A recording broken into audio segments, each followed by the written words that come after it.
a small intro. This is Perfect Sourcing Live. We are a B2B monthly magazine which has been targeting the textile and apparel industry of India through our latest updates and information on what is happening across the globe in apparel, textile and home furnishing sector. Since we all know that these are very tough times for all the industries across board, but apparel industry is one of the worst affected industries. Why? Because the labor problem, we are mostly dependent on labor. Labor has already gone back to their hometowns. They are really under a lot of trouble. And that trouble is now reciprocating to the business as well. While on one hand, we are fighting against this deadly virus. On the other, there are so many structural issues that the industry has to face. So whether it is apparels, it's home textiles or handicrafts, we all are into some kind of problem. So here we have all the sourcing experts. I'll just check with Deepa once again. Deepa, can you hear me now? Now I can hear you. Great. Hi, everyone. Good evening, Deepa. And I'm not able to see Yatish. One second.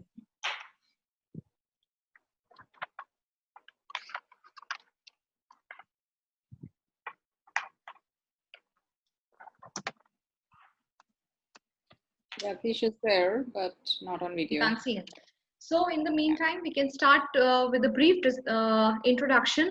Anika, I would like you to introduce yourself first to our audience here today who have come specially to hear what the experts of sourcing scenario have to say about the industry.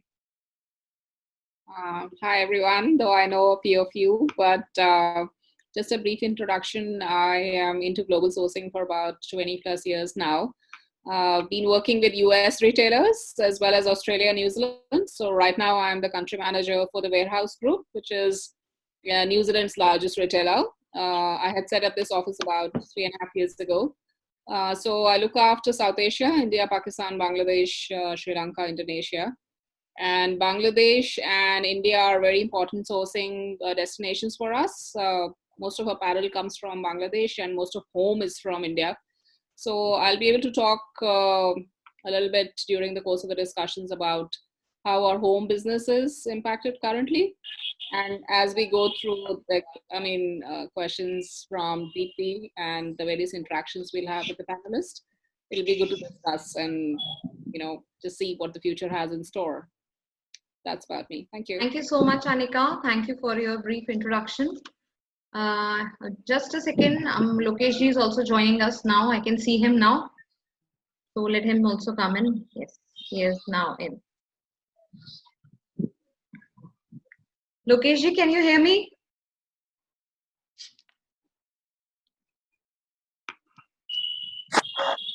Lokesh ji, can you hear me? Yes, I can hear you. But we can't see you. So come on video also.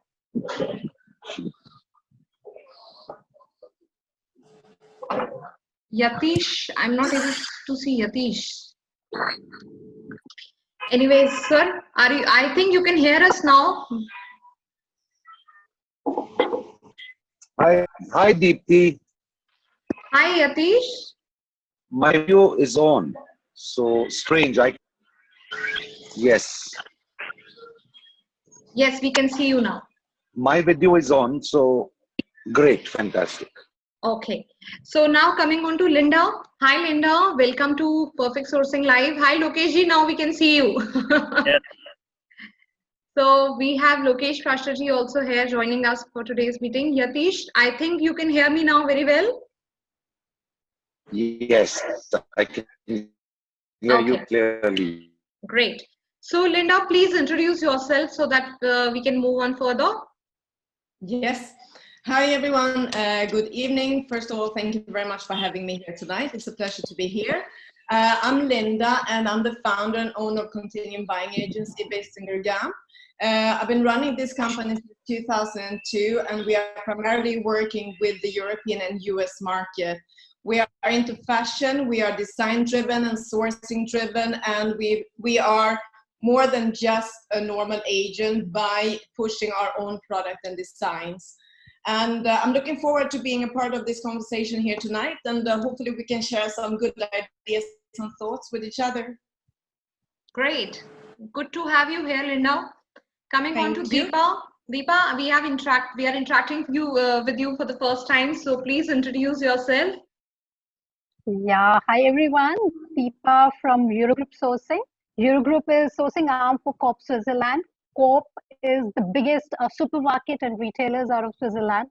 And we are not only into textiles, but a wide variety of products, starting from food to furniture to home textiles to apparels to everything under the sun that can be sourced and exported.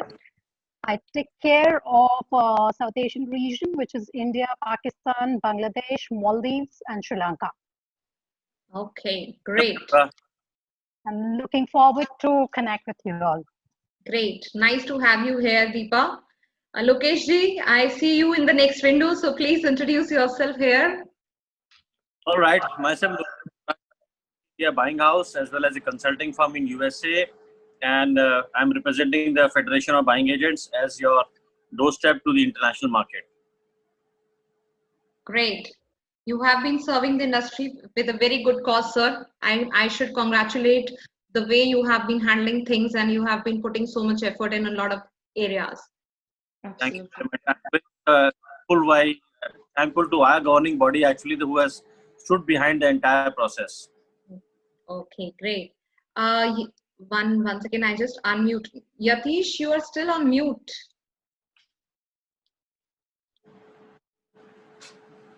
He has to unmute himself. Yes. Yes. Hi, Yatish. Yes. Now we can hear you. Hi. You can introduce yourself and say hi to everyone. So thank you for this invite, Deepti. And my name is Yatish Monfort. And I have been working in Francis Bagsiag Agencies Private Limited for the last 31 years. I started in the company New Delhi, and since we have opened up offices in Delhi, Bombay, Bangalore, Tirupur, and Dhaka. We have different departments, different groups in the company, which handle apparel, home furnishings, gift articles, leather, maroquinery, and even some handicrafts, a little bit of furniture. So that's how the organization is organized. And most of our clients are in Europe. All our vendors are in India, and apparel vendors are in Bangladesh. Okay. That's very nice to hear, Yatish, and good to see you, though on screen, but after a long time, it's good to see you. Okay, so let's start our panel discussion for the day, which is regarding the changing sourcing dynamics of apparel and textile industry, which includes handicrafts, home textiles, accessories, fashion accessories, and all sort of things. I would like Lokesh ji to start first because he can give us an overall scenario on what is happening in apparel and textile sector all over the world. What is the current situation, and what do he sees that is going to happen in the coming times? Sir, over to you. So the whole supply chain has been disrupted, and most of the customers, including our own customers, are now looking at ordering more, in that sense that they don't know when the things are going to empty the store, when are the new things coming up. So I see a major surge in orders from the companies who are going strong. So there will be some companies, I would say, which will be no longer there. There will be some companies who will be really distressed and managing their cash. It will be big companies or maybe small, but a segment of buyers or a segment of companies will be already there who are very strong in financials, who knows that their market is going to survive. They are the people who you should be focusing on. They are the people who are telling us, giving us orders and asking us, making sure that at least minimum the goods should reach by September. Because if things are not reaching by September, then this whole season is gone. Okay. Whether it's apparel, because if you look at the global market, today we received a PO which says we don't know what you will do, but we need samples before and then the production to reach by. So there is a surge of orders, but again I said, very specific segment of customers who are really strong in financial, and they are there to be doing business again. There would be certain buyers who are no more longer there. You have to be very careful about who are you serving. Okay. So we all know that this dynamic is definitely changing very fast, and exporters in all segments, in all areas, are having a very tough time. So coming on to Anika, Anika, your company is dealing not only with India but with Bangladesh also in a major way. So can you tell us what exactly the company is planning for the next 6 months? What is the strategy? How are they going about? Because I think they are having stores also in very good markets. Yeah, so we are only New Zealand-based company, Hmm. totally New Zealand owned, New Zealand grown, only New Zealand, and we have approximately 240 stores for a population of 5 million. So very well spread, and we are into different products: apparel, home, stationery, electronics. So the spread is very good, and you would probably know that New Zealand was the very first country to open up. They came into level 2 like 3 weeks ago. So they've controlled the COVID situation very, very well. So, I mean, I cannot exactly go about the strategy, but the fact is that the market has recovered pretty well, and we didn't see too much of cancellations, etc. And that is something I would say most retailers should, look into. And this is the time for, and this is like a red litmus test for, it's a litmus test between the partnerships that we always talk about. So vendors and the buyers have to work very, very closely, really come into true partnerships, and if possible, avoid cancellations as far as possible. You can always reflow them. The vendors are very, very understanding, and most of our suppliers have done so.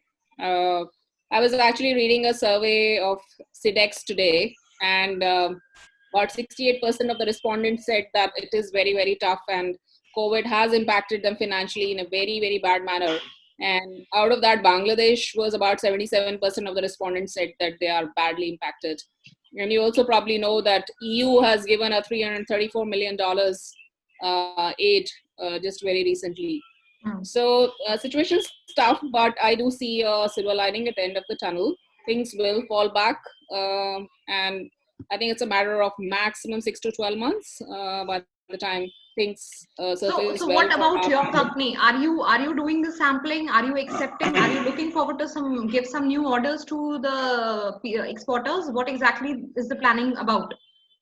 Yeah, so wherever we had to reflow, we have reflown, because as you know, in apparel, the season changes after a while. True. And whatever, we have to move on to the next season. So whatever needs to be done for the next season, we are going about it. That So means the sampling has already begun. we have a lot of repeat business, and Okay. whenever the next season is coming, we are basically into basics, and we are a mass value retailer. Okay. So our business is relatively simple. So Hmm. we are progressing pretty well. Okay. Over to Linda. Linda, I want to know you that what exactly is scenario at your end? Apparels, home textiles, home furnishings. You are in almost all categories. So how you are strategizing the coming few months, and how is the present scenario? Thank you for that question. First of all, we are primarily fashion driven, so my response will be focused on the fashion aspect of it, because that's where we do the majority of the business. So first and foremost, we are now, over the last couple of weeks, seeing a big progress in terms of how the market is starting off again. Our customers have opened up the stores. We primarily have customers in US and in Spain. Okay. And we have, our customers have recorded good positive selling, which in its turn have triggered them to place immediate business for July delivery. Okay. In order to make sure that they are having enough stock in the stores. And side by side to that, we are working with quite a few online companies, and those have been doing consistently well throughout the whole lockdown. So we can see that things are picking up gradually quite well. We have had a lot of canceled orders while everyone was during lockdown, and pretty much based on the uncertainty that the lockdown triggered.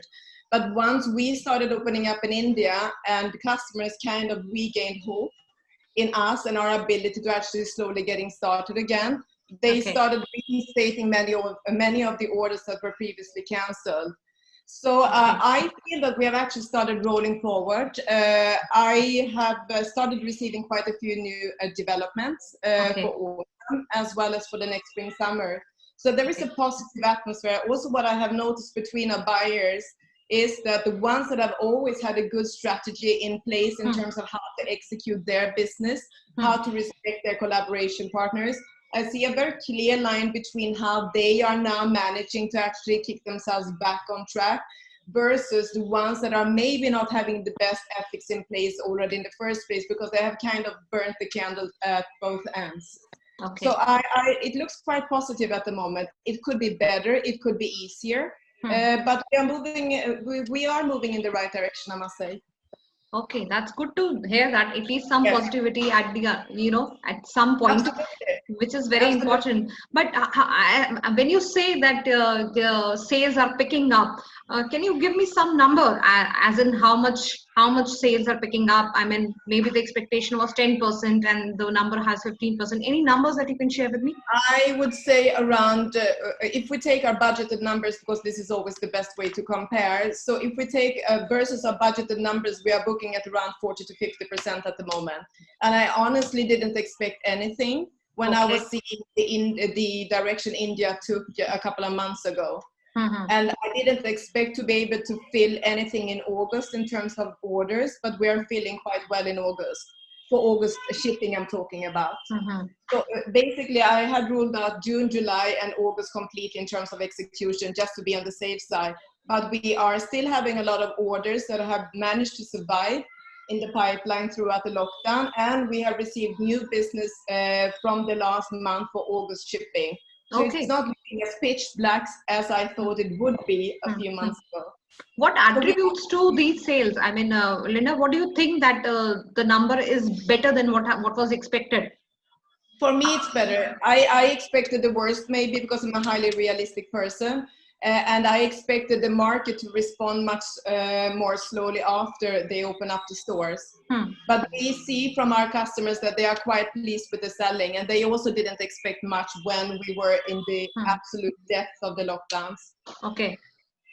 So that's quite good because you are in the market which was worst affected. Yes, we are, and it has been a tough time, but I feel that we are heading in the right direction. But we are also, compared to before, pushing much more than what we have been doing from our side.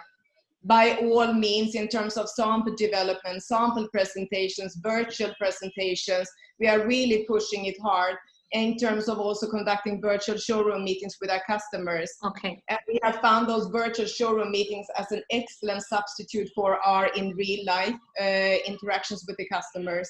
And this is also helping to push the business forward. So we are taking measures that we didn't do in the past. So it's a much more efforts behind it. Of course, the efforts have to be increased. That's quite sure. Yeah, and be different also. That's true.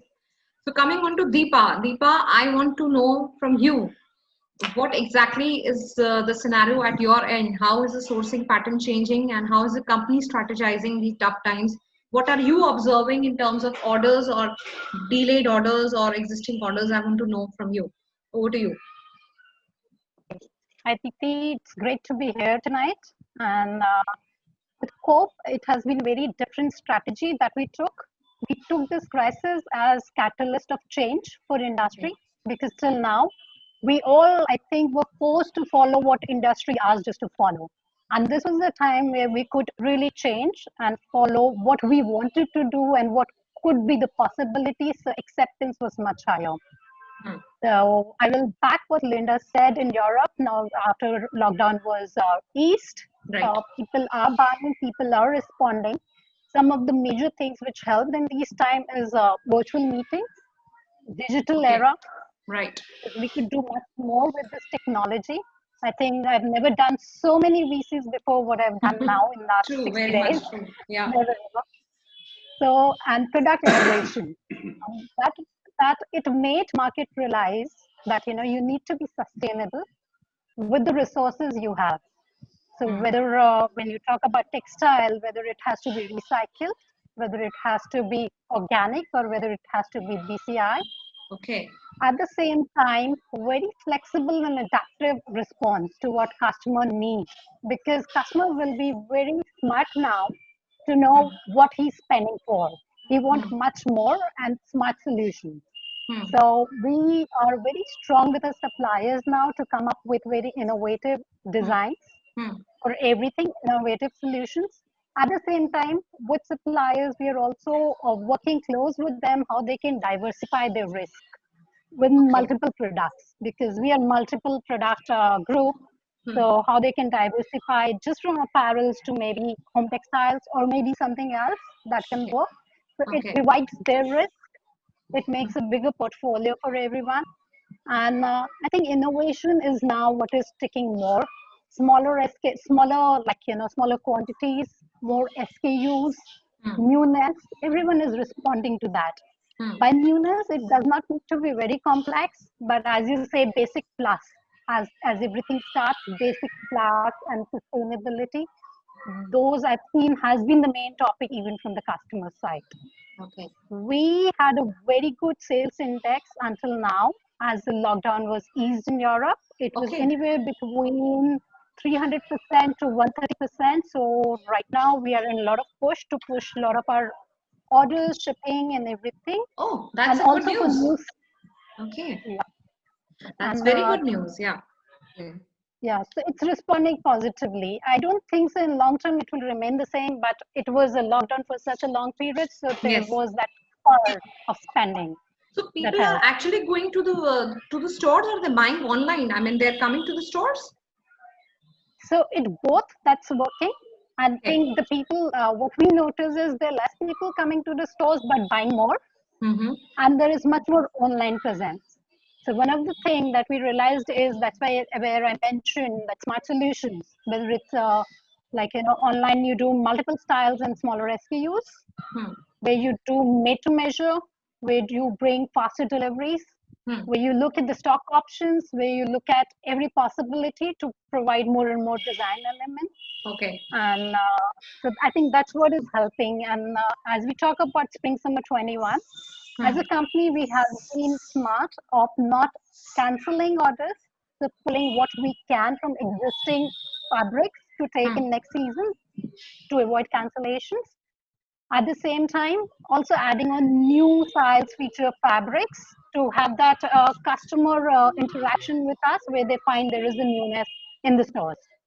Okay. So don't see much challenge like there will be challenge with other companies for sure, but how well it's benefiting our Hmm. company across Europe and in Switzerland, because it's a strong strategy that Coke took all this while. Hmm. So it's helping us, and I think we should sail through the crisis and rather make a definite mark Hmm. that this should be the way forward. Good to hear that, Deepa. I mean, I'm very optimistic about after hearing all these things, and I'm sure the people who are also part of this discussion, especially from the exporting side, the manufacturing side, will be happy to know that okay, there is some ray of light at the end of the dark tunnel now. Anyways, coming on to Yatish. Yatish, you have been in this industry for a very long time. A lot of ups and downs you have seen. What do you have to say about the current situation? How is the company combating these stressful times? Well, Deepthi, nobody expected this in the first place. Eventually, it happened so fast that when the lockdown came in Europe at first, there was a lot of panic at the end of the customers because nobody knew how long it would last. And the same thing more or less happened with us in India. Hmm. When this panic happened, of course, there is no one solution which fits all customers. Each customer has a different buying pattern, is organized differently. Hmm. Now, like the other speakers have already said, a lot of the customers are coming back strong, but then a lot of companies, due to this disruption, will disappear. The companies which were not financially strong. True. And the first thing which I think we are all looking at is identifying our customers, making sure that our customers are strong at the other end. That I think has to be the first, to restart. The reboot process, of course, after that is carrying on as we speak, which means we were more or less in between seasons when we locked down, though we did lose a little bit of summer 20, but it wasn't as much as it could have been had we locked down earlier. So for the apparel industry, it was lucky that, you know, we locked down a little late in India. Of course, lucky in one way and unlucky in another. Let's not delve into that right now because what's done is done. And as we reboot, the most important thing for us is to finish shipping our winter orders. That's the first step, because we still have our bookings for winter, which are now, you know, running with 30 to 40 to 45 days of delay. And our customers, luckily for us all, most of them have accepted the winter deliveries with very minor deviations. Okay. Like I said, one solution does not fit every customer because, you know, there are different kinds of customers. The ones whom I think have suffered the most are the brands.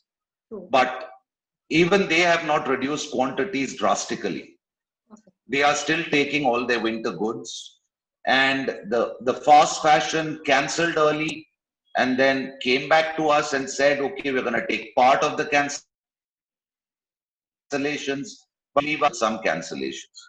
Those cancellations, we have to find solutions. Though we are lucky, it was not a huge percentage of our business. Okay. And those solutions we're looking at to get rid of this merchandise, to sell it off, maybe in another hemisphere, like maybe Australia, New Zealand. So maybe if Anika helps, it might help.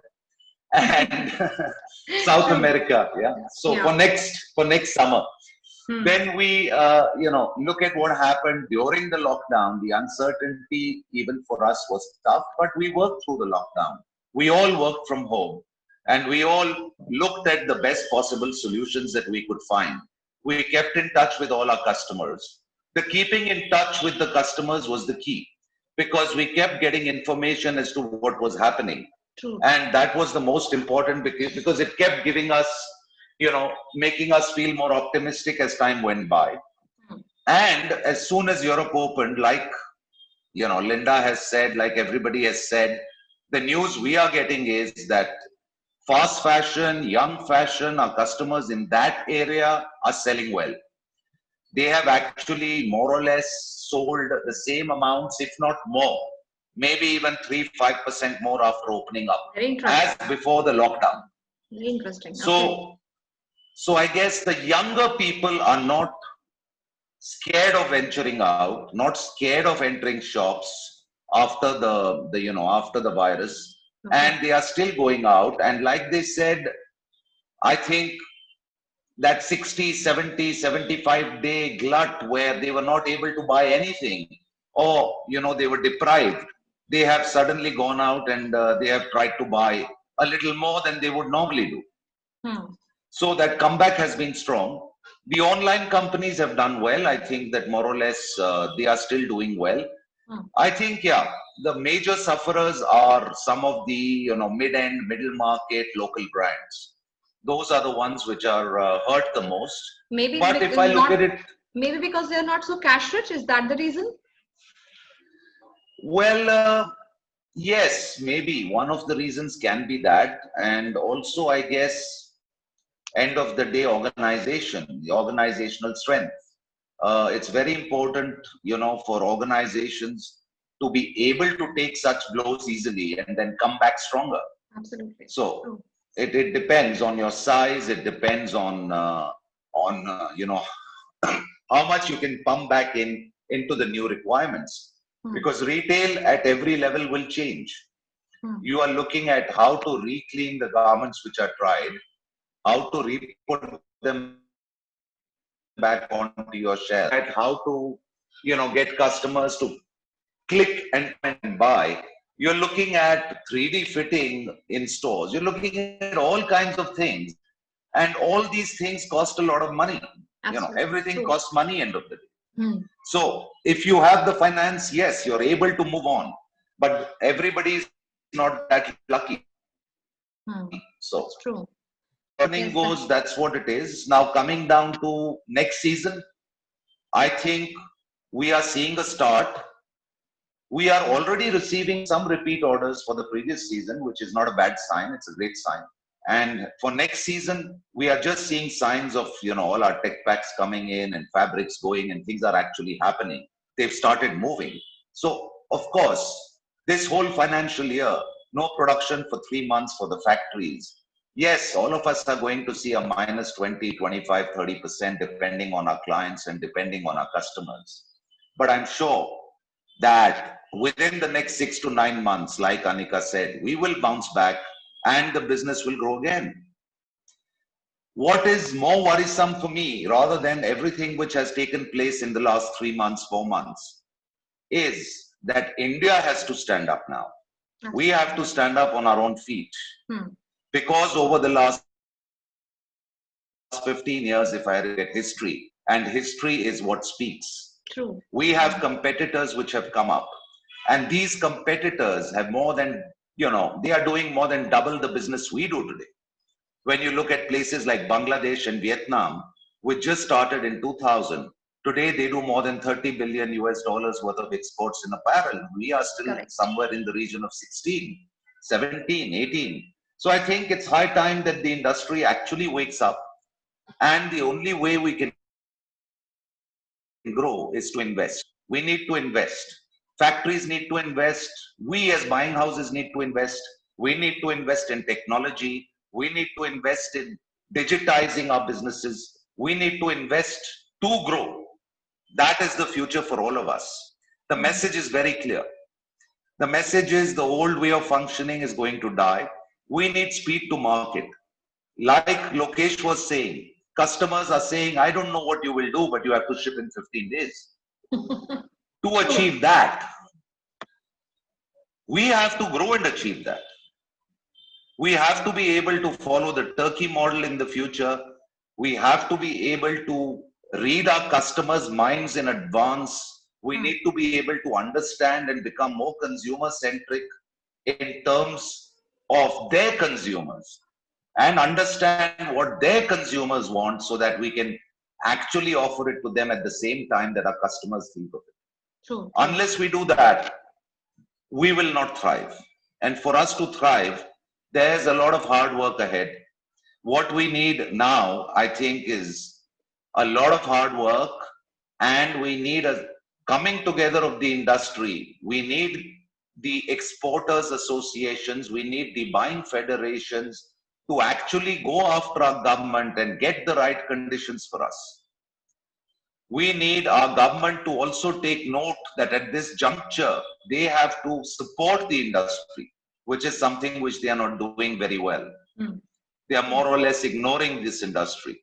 And let's not forget, whatever it is, 3 million workers do work in this industry. And that's a huge number. We are the second largest employer in the whole country. True, true. So I think there's a lot of work ahead. We have a lot of work to do. And I'm sure that we will all do it like we have always done. And we will continue to grow. True. Yeah, Lokesh, you have raised very relevant points as far as the manufacturers are concerned. Things have been going on, things have been taken for granted, things have not been taken in the right direction for so many years, because of which the competitors have already gone ahead of India. But right now, as you rightly mentioned, we need a little bit of support from the government also. And on that note, Lokeshji, please elaborate on what type of steps have been taken by the association to safeguard the interest of the manufacturers. Anything supportive coming from the government side? So when we give a 15-minute presentation on what how are we as ambassadors and how are we the brand ambassadors for India. I think today is the right time for the government to stand. And if you notice, the first thing our textile minister said and appealed right at the starting of the lockdown, and he appealed. Who did he appeal to? Buyers and buying agents. So when you treat us as a priority when there are things going bad, things have to improve now. Who do you go into? We are the buyers council. We are the eyes and ears of the customer who are sitting in India. You cannot find a better person than a buying agent to understand what the customer needs from the exporters, what the customer needs from the Indian industry, Indian government. I think this is high time now that the government has to actually put the onus on their officials to understand that buying agent is actually double-edged sword we have. We not only doing business as ourselves as service exporters, but a lot of our business is impacting the manufacturing sector. I am very sure government is going to be looking at it, but if I look at floor level coordination, there is so much of nepotism, so as such, uh, and especially with export councils. Each and every export council should be now working together instead of Absolutely. True. way. They only meet in the meetings together, but then they are always going, which actually spends the entire energy, entire resources which we have. Right now, the aim has to be that all the resources have to be channelized and looking at the associations of buying agents, I would say. Anything, whether it's BAA or FBA or smaller associations, Tirupur or Panipat, anywhere you see a buying agent, you should tell them, okay, guys, you are our leaders. Let us, you should lead us how we should get this industry now in the right direction. And that is, I think, probably the government, they must understand. No, but if you have seen what other associations have done, like Bangladesh, they have actually stopped giving the orders to the people who are defaulting payments. They have actually stood against them. But I don't see such kind of scenario in India. And I was talking to one of the exporters a few days back, and he said that we as association, we do have many associations in India, but none of them is ready to attack buyer. I mean, they are not ready to counter them for payments. Do you think Yeah, that is justified? Dipti, let me tell you, let us first of all compare the Bangladesh model to India model. Bangladesh is just about only 1/20 of what India is as of now in terms I of democracy. agree. I agree. And it's, the hold of the factories in Bangladesh is basically they are themselves are the and they only have this much. So whatever they're doing good. They will be wiped out in the entire industry. So if we first of all do not compare us, then a lot of other play. India is a superpower right now. We cannot be, and we have actually did a good job of not going after buyers. Ultimately, these customers are the only one who is going to actually buy the goods from us. Hmm. So when you come to a loggerhead, you should not fight with the customer. He is the one who's going to sell a product. So if you are right now, as I said, it has to be together a teamwork right now. If we keep on blaming each other, or buyers are canceling orders, and we can't do, they have also suffering. In fact, they're suffering more. In fact, like an example of Europe or even America, how much of what losses they have seen? Only financial losses. Can you imagine 100,000 people killed in USA? And you're talking about business? So I really sympathize with these people that for them money is bigger than life. Please take care that 1 year behind or 2 year behind in business is not going to change yourself. You're not going to be, in fact, you'll be still alive. But look at a country where 100,000 people have already expired. That means 100,000 families are disaster, like have gone into distress. And you're saying, oh, my buyers are ordering orders. What are you talking about? So let us be better together. Let us be sympathizing to each other. It's not that India has only suffered. Entire world has suffered. And let us be a one world, one family concept. See where we can help them so that they can also help us. And that is the whole goal of the Better Together. You have to network now. Don't look at your losses. Look at the losses your neighbor had and how you can help them. Great. I mean, that's good to hear that we all need positivity, but we also need to be cautious of what's happening all around. Linda, I want to ask you specifically here. How do you think, I mean, exporters are going to come back? On one hand, you have shared a very positive picture wherein the buyers are now ready to give some more orders. The sales have been showing a good sign of recovery. But on the other hand, if even if the order comes, there is shortage of labor in the country. You know, the orders cannot be materialized. So, what is your message to your vendors right now? How are you communicating with your exporters? What type of messages you are giving to them, and how are you combating the situation with them? So if we look at our specific vendors that we have, I must commend them for being quite good in handling the situation the way it's been. We have not had any major labor issues in our factories. We've actually been able to get the amount of workers back that has been allowed, keeping social distancing in mind. So that hasn't been the biggest challenge, but of course there have been operational challenges to get people to go from one border to another or from one side of the border to the other. What I believe is the most important right now for exporters is to acquire the right mindset. The mindset to understand that times are different. We need to act differently. We need to change the way we conduct our business, and we need to change how we see our employees. Because I see a very clear line now between our factories, the ones that have actually always handled their workers really well, versus the ones that have used them more as commodity, that it's something that should be there when it suits us and we need them, and other than that it's disposable. So I see a very clear difference in those two kind of factories. And I personally prefer to be quite strategic in my choices of working with suppliers.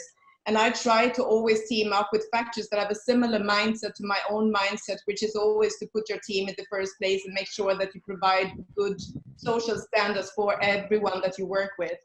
So this is all I can say from my side. How the industry will get the workers back, the ones that are suffering, I wouldn't be the right person to answer that question, because we are currently not really having those challenges in the kind of factories that I have chosen to work with. So that's from my yeah. Deepa, you were saying, thank you, Linda, for your answer. Deepa, you were saying two things basically, and I want you to put some more light onto that. One was that more sustainable products will come in picture, and you were saying that, people will have to start working on some newer or innovative products. I would like you to highlight, which type of products the exporters can now work on, maybe some new opportunities or some new areas of investment. Can you share some thought on that? Sure. And when we talk about sustainability, that's not new to Europe, and that has been the goal for Europe for quite some time. The moment COVID came, it made people realize, like, the way you're utilizing your resources, it has to be more judicially utilized. The pollution levels, the recyclable products that we see now will be more in demand, because it is a consumer will be more reactive to it. Exactly what we see in food. People feel more connected to organic today. They feel if they eat healthy, they can live healthy, they'll have better immune, and they'll react to it. Same goes with the textiles and every other area. And recycled products, whether it's polyester, which remained very big out of China, and now India is also coping up recycled polyesters, recycled cottons. So with global recycle standards. Not only that, we claim it recycled, but we do not back it with the global certificates. So, like, which are certified recycled products, that's something consumer will continue to react to, because that's how you're saving the planet. We see disaster, what's happening, not only with COVID, but also with every other thing that's happening around, whether natural disasters that are around. So we know how to, everyone realize how to save the natural resources and how to recycle it, how to go into organic, how to go into everything healthy, whether it's for textiles or whether it's for food or whether it's for furniture, whether it's for everything. How we save our natural resources. So do you see some new area of opportunity also coming up? Anything new which can prove to be a saving board for Indian manufacturers? Anything? Yeah, which I saw recently, many textile companies have been very innovative. Even under lockdown, there were some scientists who were working, there were some textile engineers who were working, who quickly came up with anti-virus or whatever, antimicrobial fabrics. So that was a very quick innovation that came through. There were many recycled products backed with certification when they were very eager and want to present. The moment the unlock happened, I had many offers from suppliers for many products. I every other day getting, if you talk about home textile, there are duvet covers, there are so many quilts and all people are suggesting, which are antimicrobial, which will protect their curtains, their whole set of new range. So those kind of innovations come into play. If we talk about masks and gloves, are the new product in the world. How do you make it fashion mask to go with every attire you wear? Same goes for gloves. Same. So you have to react. So market will show those indications and how you catch on to that. That will be the main idea now. How we, like, we as buying agents, also as well as exporters, how they react to these opportunities. I see mills are becoming very into to show new products. Like I've already, like the many mills which have approached us in last few weeks, and they've come up with innovative ideas. Okay. So that's what we all need to So, present on and develop on. so the innovation right from the fiber to the fabric to the final product is coming up, and since we are dealing with the microbe, they are now introducing more advanced innovations in textiles. That's one thing. And on top of that, how we play with technology, digital medium, virtual, virtual medium. Even during COVID, there were fashion shows which were happening through 3D models and virtually online. And so you don't need to be physically there, but still the ideas can travel. The bookings can happen, things can evolve. So that is the evolution we all need to tap onto. Good thought. Thank you, Deepa. Anika, I want to ask you particularly for the warehouse. I mean, as you rightly mentioned about your company, that you are basically into basics, and New Zealand is quite a good place, So how do you think that the buying pattern will change in the coming months, especially for your consumers who are in New Zealand? Do you see that they will be, more price conscious, or they will be still, relying more on the quality than on the prices? Deepti, we are in an EDLP model, so our prices remain the same throughout the year, and there we don't really have a high and low model. So for the quality that we give, we really value for money. And as many other speakers mentioned, even during lockdown, we were doing click and collect when we were at level 3, and the online business was fantastic. And when we also opened up at level 2, we had a lot of social distancing, and a lot of care has been taken in the stores to make the customers very, very comfortable. So, I mean, because we are in the basic, it is a good going for us. Everybody is going to need the basics, and we have a fashion element as well. But do you think that the buying pattern of the consumer would change? Maybe the things that he was buying for $5, now he will be looking for something at $3. Do you think that there will be more price cautiousness in the coming times? How it is going to change? Certainly, everybody's kitty is limited, and with all the uncertainty which is there, food and wellness is going to be a very, very big focus. So everybody's certainly going to tighten up their kitties, but and their purse strings. But as many speakers mentioned, it happened in China, it is happening in Europe and other markets as well. There is going to be like a splurge in buying, because you were locked down for such a long time, and it is retail therapy that comes into. Absolutely. So we are seeing very good sales. Internet sales are extremely good.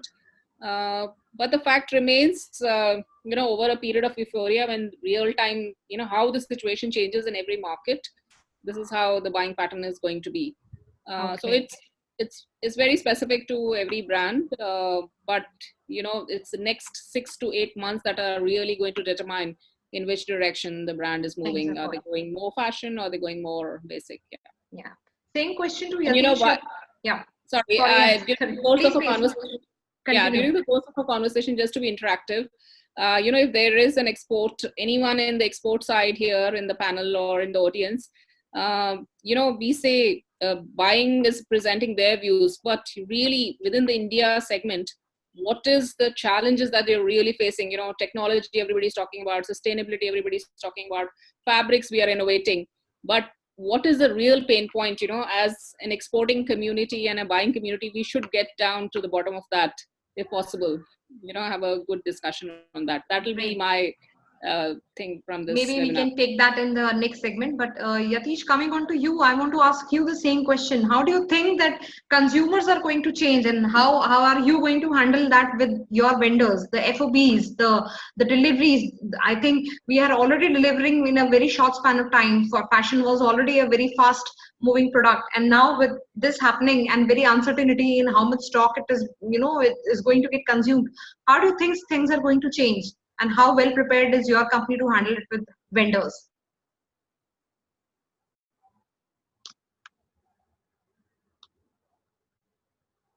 One second, Yatish, I think you are, one second. You are on mute. Somebody put me on mute. Yes, somebody put me on mute. Okay. Yeah. So as I was saying, we have vendors that we have been working with for over, I don't know, 20, 25 years. We've grown together. What has happened through this lockdown is that I think we have further deepened our ties with our vendors, because we have been talking to them, we have been standing next to them even throughout the lockdown, and that has helped us to even understand better as to the pain points which they are facing at their end. And whatever you say, it's a buyer's market. I have only learned one thing, that if you are working in the mass market and you're looking at volumes, more or less, price is a given. You cannot really discuss anything on quality. Quality is something which you cannot compromise on. Delivery is the same thing. If you are late, you pay for it. So either we are all there, we deliver perfectly at the negotiated price with the customer on time and in the right quality. So these buzzwords now, I think today are no longer important. What is important today is innovation. It's being able to create what the customer wants, so that you make his mouth water and you make him desire the product. And I think that is something which Linda must be doing pretty well. And I think that's what we all have to do. Absolutely. And that's why I mentioned the Turkey model. We have to go there. Eventually, we have to go there. If we don't go there, we will not be able to pick up the gaps in the market. We will not be able to pick up the niches in the market. And we will not be able to command the price. True. So that according to me is the important thing. Coming back to the categories which you were talking about, I had already mentioned young fashion. Yes, young fashion, I think, will pick up very fast. Fast fashion, young fashion. Another category we have noted is, yes, lounge and nightwear has picked up. Okay. We have seen quick response on that, because people were locked up for so long that they ran out of clothing. True. So then, even the sportswear segment, I think there's huge growth in the sportswear segment. We are seeing 40-50% growth in those segments. Activewear and sportswear, right? Activewear. Yeah. Activewear. Yeah. Then I think since people are spending so much more time at home, and most people will be taking up more homes also, at least in Europe, whether it's a small studio in the city or whatever, they will furnish those homes. They will beautify those homes. So obviously look at buying more for their homes, since they would be spending more times indoors. I think furniture is, yeah. Please. Furniture is another category which follows more or less the same pattern, and I think India has to increase its share in furniture slowly and steadily. I think shoes from India are picking up. That's what I'm noticing more or less. Marathi shoes. And of course, like we were talking about sustainable products, yes, the future's there. But I'll tell you, share a small little part of my experience. In 2000 to 2007, a lot of clients came to us and said, I want to buy 50% of my collection in organic cotton, and I'm no longer going to do cotton which is not organic. We saw by 2010 that only 5 to 8% of our business had gone into organic cotton. So the shift is not so easy or not as easy as can be imagined. Price points still matter, and they matter a lot.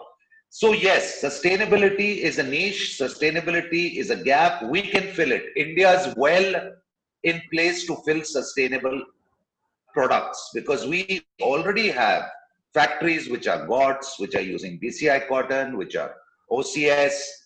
Even in the recycled standards, the GRS standard, which is the global recycled standard, the RCS, recycled claim standard, India is already there.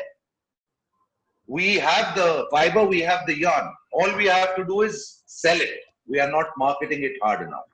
We need to go to the next step of making those products and putting them out there. True. Yatish, I was going to come up with that question only next from you and everybody else in the discussion today. But somebody from the panel, from the audience, has also put up that question. What about sourcing moving from China towards India? Are you getting some sort of feelers that yes, sourcing would eventually move down? Because we have been hearing about this shrinking of sourcing from China from many years, when the labor was getting expensive, when things were not, people were not happy sourcing from China. They did not want to put all eggs in one basket. But now finally, when this COVID has happened, people are actually a little more serious about it. What is your approach? I mean, are you getting some sort of the same feelers, and do you think India will get benefited out of the situation?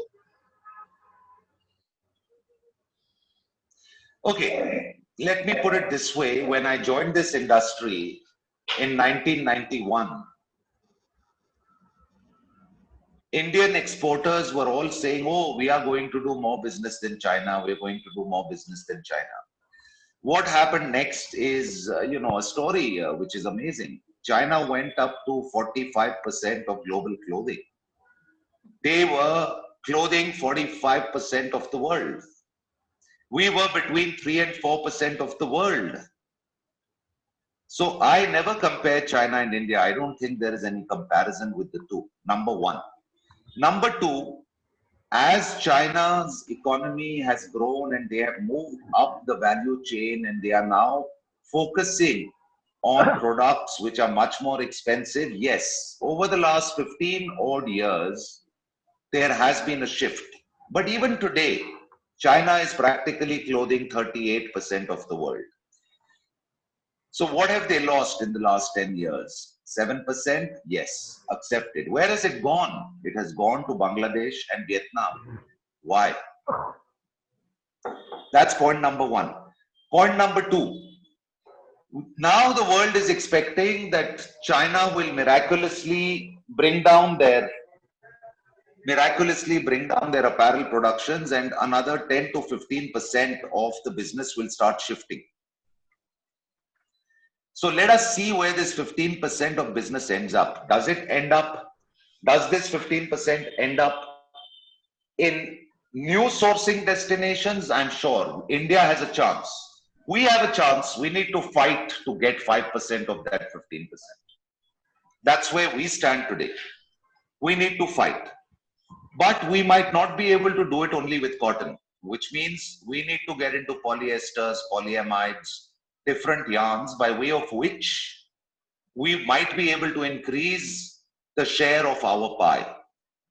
Then also there will be new destinations like Myanmar, Ethiopia, Africa, which will also come up in the coming years. So let's see where we head. But let's say we are well positioned to look at fighting for another 5% in the coming year or two. That's what I would say. So, I would like Lokesh ji also to comment on the situation. Do you think sourcing would move from India, from China to India, some scope? So I will be quickly giving you our input, and then I have to leave for our own webinar at 6:30. As Yatish said, we are not actually at par in even comparing with China. You have to look at how they structure the companies, how do they do their investment in infrastructure as well as in factories. Have you seen how many factories have you seen which I can compare to a Chinese factory? Maybe only in fingers. I can tell you in any category, whether it's apparel, it's hardwood, textiles.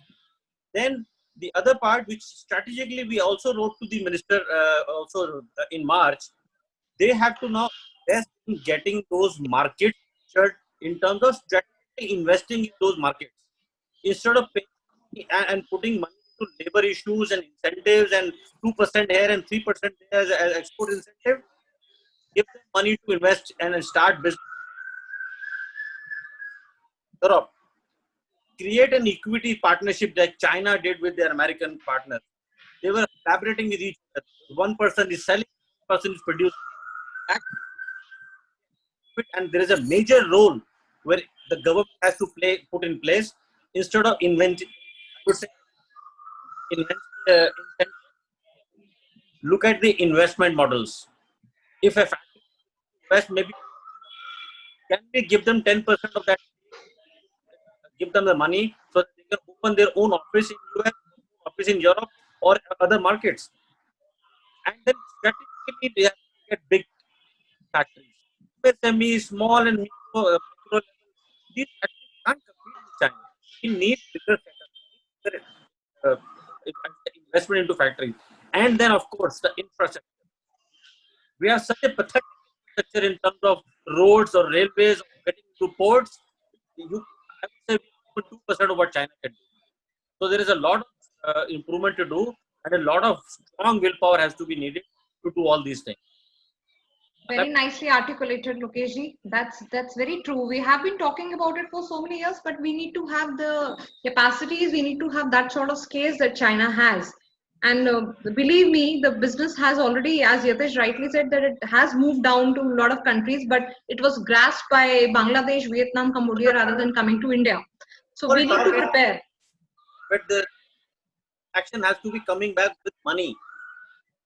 We talk with a lot of these labor or ministries.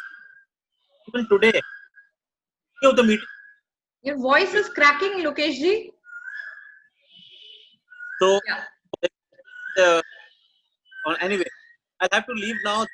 Okay. Thank you, panelists. Yatish, thank you for meeting me online. It's been good. Anika, Deepa, Linda. Thank you, Lokeshji. Thank you for giving us your Thank you, Lokesh. time. Hope to meet you soon in real life. Exactly.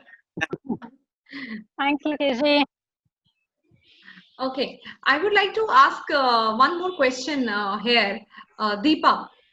When we talk about the product categories and we talk about the newer product categories that the exporters can, what do you have to say about the medical textiles?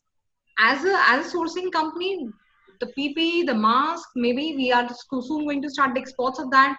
Since this disease, this COVID-19 is here to stay, we all know that for at least 1 year, we all have to be very cautious. So do you think that's an additional area of business for a company like yours also? I mean, will you be looking at some innovations or some products in this direction also? So I'll put a very honest opinion here. We did a very good comparison between what India is offering in medical textiles versus what China has to offer. I think there is a long road to cover there. While we say we are top in, like we are the second largest manufacturer of PPE kits today, but the technicalities what we offer from India as compared to other countries, which what the purpose these PPE kits serve, it's a whole different role game. Same goes for mask and other things. The technical medical mask. If you talk about fashion mask, yes, India stands a chance. But India really need to come up on these medical equipments, medical textiles, and I hope our mills and our government, everyone realize today, and there will be investment. It's the same thing. We have been living on cotton. We have yet to move to polyester and other fibers. These are another step of innovation, which needs much more engineering, much more details about it, much more technical qualification. So it takes time to reach there. I don't know if we are ready for exports. For domestic, it's different, but I'm not sure if you're ready for exports for medical fabrics. Okay. Yeah. Thank you, Deepa. Linda, I would like to ask the same question to you. What opportunity you see for Indian exporters in the coming times? Of course, we are not as efficient as others. We do also have our gray areas. But with a little bit of business moving down from China, do you think the vendors in India will benefit? I believe we will benefit long term, provided that we are really true to ourselves at the moment, because I feel that during the lockdown, everyone is talking about all these kind of new opportunities coming up. But I think the focus needs to first and foremost be to make sure that we get out of this in a stable way and that we manage what we have. I wouldn't personally, for instance, look at new product categories at the moment, because I believe that I should stay true to myself and my own strengths, and I should become even better at what I am already considered to be an expert at. So we are not looking at any kind of medical equipment. We are not venturing into antibacterial fabrics or anything like that. It could be a potential business opportunity, but I don't think that's where India should be right now. I think we should try to strengthen what we already have and make sure that the vertical supply chain in the fashion industry, such as Shifley mills, fabric mills, dyeing mills, are stepping up the game in the direction where we know that India will not let down and disappoint the customer further down the line. So I believe that right now focus is very important, and if we manage to focus on what we're currently doing, I do believe that we stand very good possibilities also getting business from China, but as long as we stay true to what India is really good at doing.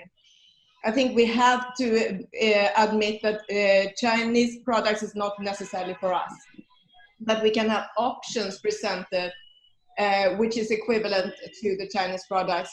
We are nowadays, for instance, making really, really nice polyester fabrics from Surat-based mills, which 5 years ago we would typically take from China.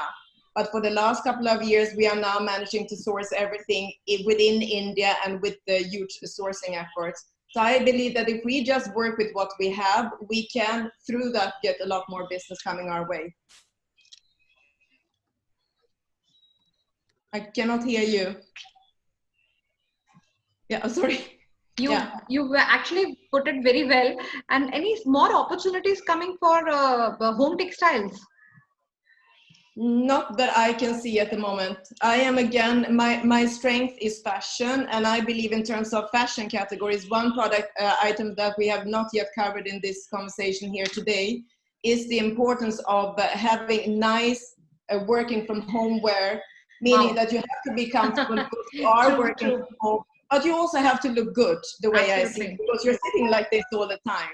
And there, the embellished sweater, not necessarily with stars and, you know, too fancy, but the embroidered sweater that has cute detailing, placement embroideries, etc. I think this is something that India can do really well.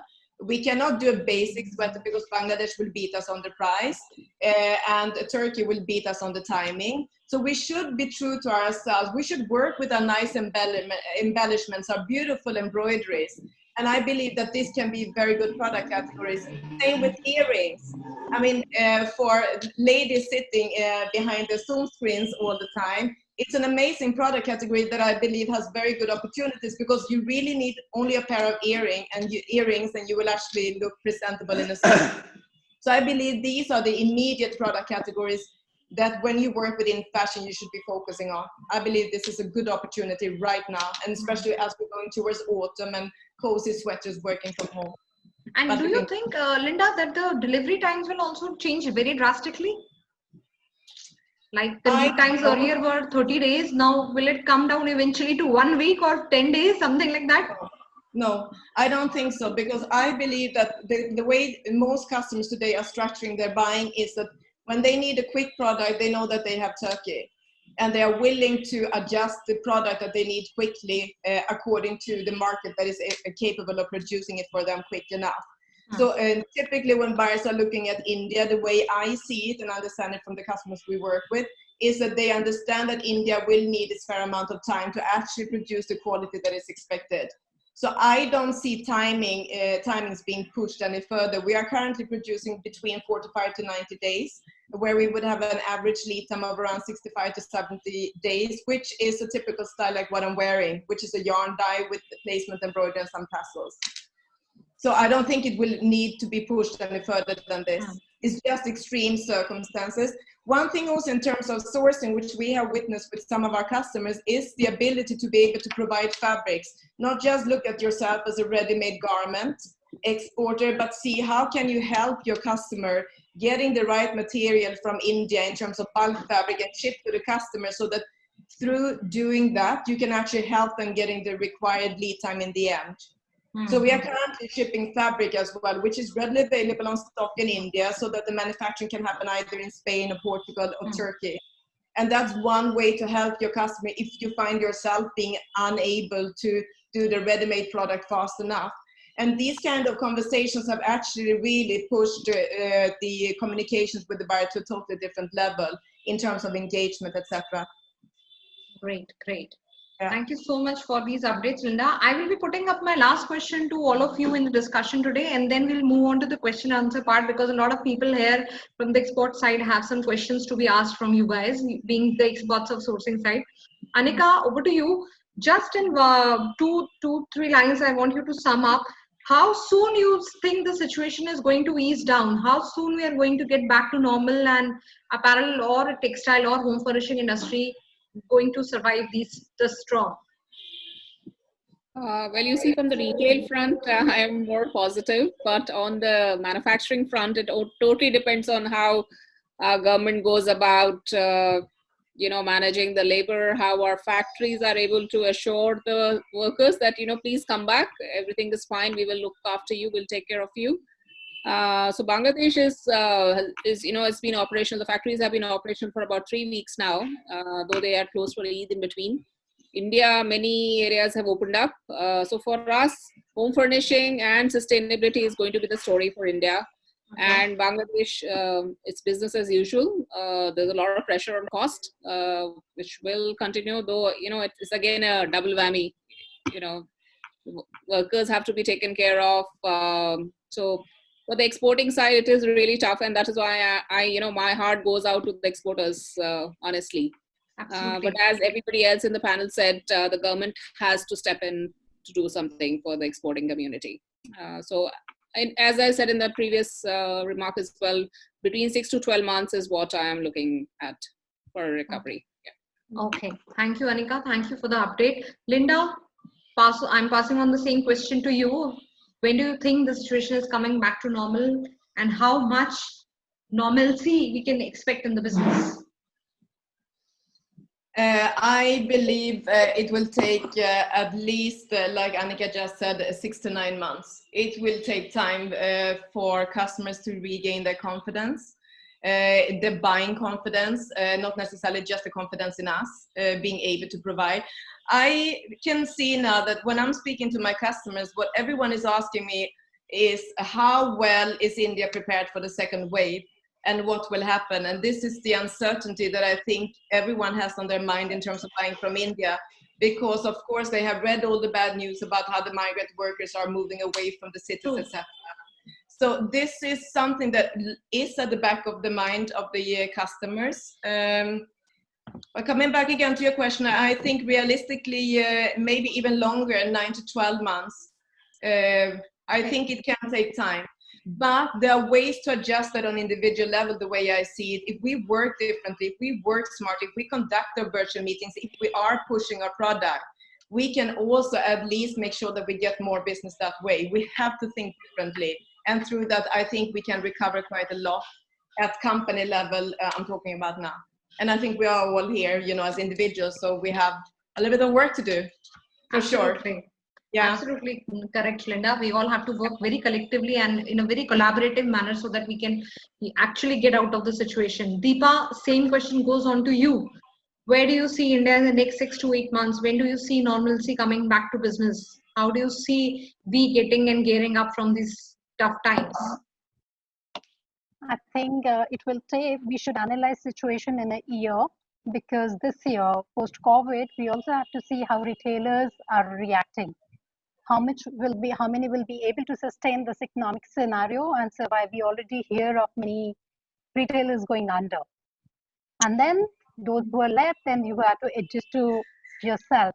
With the exporters have to grab those opportunities. So we can only see normalcy only around 2021. 2022 will all go in gearing back, getting ourselves back to see what's happening in the market and how we tune to it. And I think it will still take second half of 2021 where we can say we have analyzed and we know what we want to do. It also combines, as we talk about things moving from China. When companies are moving from China, yes, Vietnam and Bangladesh and Indonesia will take most of it. There'll be a part coming to India too. I don't believe that there'll be nothing coming to India. There'll be some percentage coming to India, and that's what our appetite is. We cannot do everything. We can only do a little bit out of that. So everything put together, we need to wait and see. In next 12 months, we can expect some normalcy. Very, very correct, Deepa. I mean, you have put really absolutely crisp and in a very detailed manner. Yatish, same question goes on to you, but I would like to ask one more question along with that, that how much business we can expect to shrink in the coming times? How much shrinkage you see in Indian apparel and textile business? And then the next part of the question you can take over.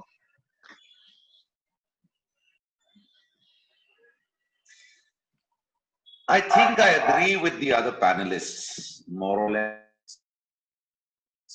This financial year, seeing a decrease of 20 to 30% overall. That will be the global fallout for India. And I think we should pick up in the next financial year, but only if we do not have a huge second wave of COVID which overtakes us, just like Linda was saying. That is the biggest fear, that is the biggest uncertainty which lies in front of us. I believe that our exporters, I've grown up with them from the age of 18, 19, are resilient, hardworking. They are able to take on amounts of pressure which I think is difficult for people to take. And they are able to grow in environments which are not suitable for growth. So I have every kind of, let us say, belief that the exporters will do their job. The only thing which is uncertain is what if there's a second wave? And by the way, this goes exactly the same way for Europe. What if there's a second wave? So today, I think we should not be looking at things in terms of many months and many years.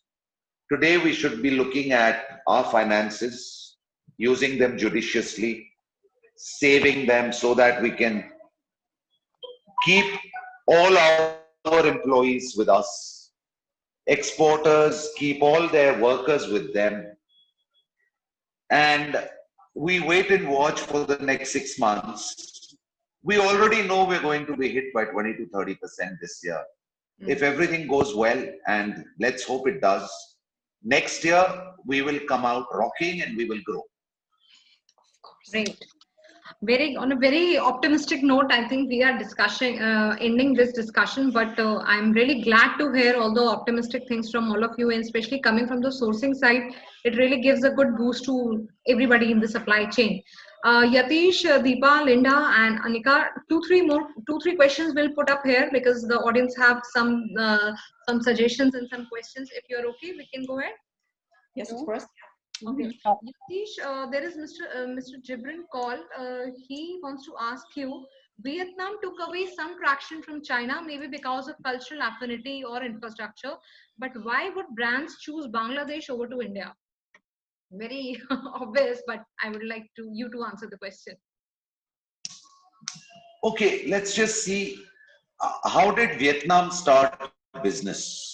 Vietnam started business because the Chinese started offshoring and outsourcing their garment manufacturing to Vietnam, which means they were basically doing CMT operations in the fabrics and trims. So actually, Vietnam was originally a Chinese production base. years, Vietnam has started doing a little bit of FOB, but it's still comparably not more than 30-40% of its total turnover. So Vietnam does a lot of CFT. They have the finest needlework out of all the countries, and they make a product which is absolutely clean and beautiful. And they have, but they don't have the raw material. The raw material has to come from China. So they are totally dependent on China for the raw material. Now coming to your second part of the question, which is why has Bangladesh grown so much over the last 20 years and India has not been capable of doing it? There is a very simple answer. Bangladesh is a country of 150 million people.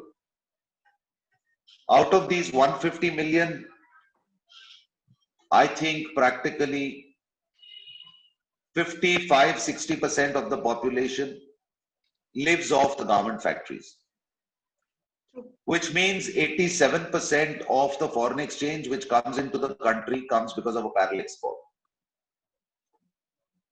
Which means they are totally dependent on this one single business. And hence they have grown this business no end by giving it every form of investment possible. I have visited factories in Bangladesh which are, I would say, half a kilometer long. We don't have any such factories here in India. Factories which have 3,000, 5,000 machines. The Koreans have set up those factories. The Chinese have set up those factories in Bangladesh. These factories are capable of outputting on a single given day. They are capable of outputting something like 24,000 shorts and 40,000 shirts. So it's a scale. It's the economies of scale which plays the game. We in India, coming from a small scale sector, the government has tied us up right from the 70s and made this into a small scale sector, not allowed it to grow. And we have not been able to invest into this sector due to various labor legislations which have been there in our country, where nobody wants to put more than 200, 300, 400 workers under one roof. Economies of scale, to get the cheapest price, at times you need lines, you need production capacity, which Bangladesh has done. So Bangladesh has been stronger than us in putting up the infrastructure for stitching. And now, by the way, they have over 75 mills in Bangladesh. They have imported mills. They're importing cotton. They're one of the largest importers of cotton from India. And they're importing cotton from the US. And they are actually making their own fabrics. So the vertical integration has also happened in the last 5 to 7 years. So Bangladesh has given everything to this one industry. In India, this is not one industry. We are just a part of many industries. We have the automobile sector, we have the software sector, we have lots of sectors, and this sector is given minimal importance today because it is, let us say, an emerging market sector. Rightly said, Yatish, and I think you have answered his question very well and up to the mark. So thank you guys. I think we can end the session now. And thank you for everybody. Anika, Linda, Deepa, Yatish, Lokesh ji has already left the conversation, but I thank you from the bottom of my heart by enriching, by explaining the details of the current scenario in such a nice manner to everyone. In not only in this discussion, but we are live on Facebook. We are at so many platforms. Perfect Sourcing is now a global publication. We are having our own portal, our own app. So through this medium, our main motto is that we can reach maximum number of manufacturers who are definitely in a very tough time right now. They're always looking for some solutions, and the people who are on the sourcing side, who are on the buying side and directly connected to the buyer, are the people who can give them some respite and give them some words of caution. So I really appreciate that all of you gave so much of time to our audience and all the exporters. And maybe we will have another round of session once again, once the situation gets back to much more normal than what it is right now. Thank you, Deepti. Very good topic, and you put the whole panel Thank together. you. Thank you very much. Thank you, Deepa. Thank you, Thank you, everyone. Linda. Thank you, everyone. And thank you, Anika. I would Very like good to discussion. thank all the audience also who have been patiently listening to the conversation. I hope that they have thoroughly enjoyed the session, and they would get back to us if any queries are there. We can put these queries forward to you guys. Sure. Thanks for time. We'll be happy to answer them. Yeah, yeah, of Okay. course. Thank you, everybody. Have a Okay. lovely evening. So, Thank Good you. evening, all of you. Namaste. Thank you. Bye bye. Bye.